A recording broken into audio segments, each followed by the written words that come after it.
Hey guys, don't worry, I'm here to help you to fix this problem with the step-by-step perfect solution. So let's begin. Now we need to click on advanced options, then click on troubleshoot. Now click on advanced options, and at the last we need to click on command prompt. Now type chkdsk space /f space /r space c colon and hit enter. Now we need to wait for some time to complete the process. Now we need to type this command c colon and simply press enter. Now type cd space c colon / and hit enter to execute the command. Type in cd space windows and press enter. Type cd space system32 and simply hit enter. Type in cd space config and simply hit enter to execute the command. Now execute this command. Type md space backup and simply hit enter. Now execute this command. Type copy space *** space backup and simply hit enter.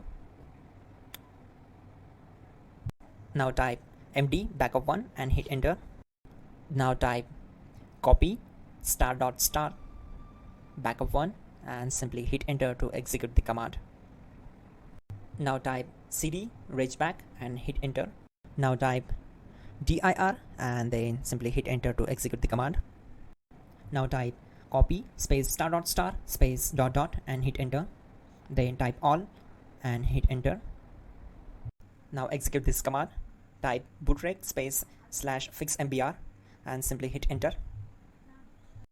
Now type in bootrec space /fixboot and simply hit enter to execute the command. Now type in cd space c colon / and simply hit enter to execute the command. Let's execute this command. Type cd space windows /system32 /config /regback.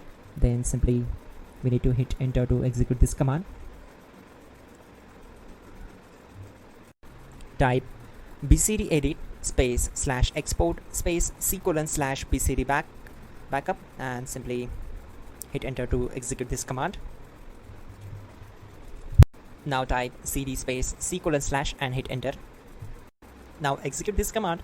Type md space boot and simply hit enter to execute this command. Type cd space boot and simply hit enter. Now type md space bcd and simply hit enter.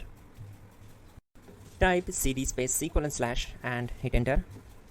Now type attrib c colon /boot /bcd -h -r -s and hit enter.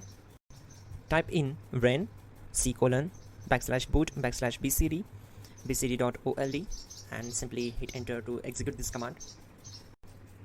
Type bootrec space /rebuild bcd and hit enter. Type exit and hit enter. Now click on continue. It will restart your system. So that's it guys, your problem is solved and you're good to go.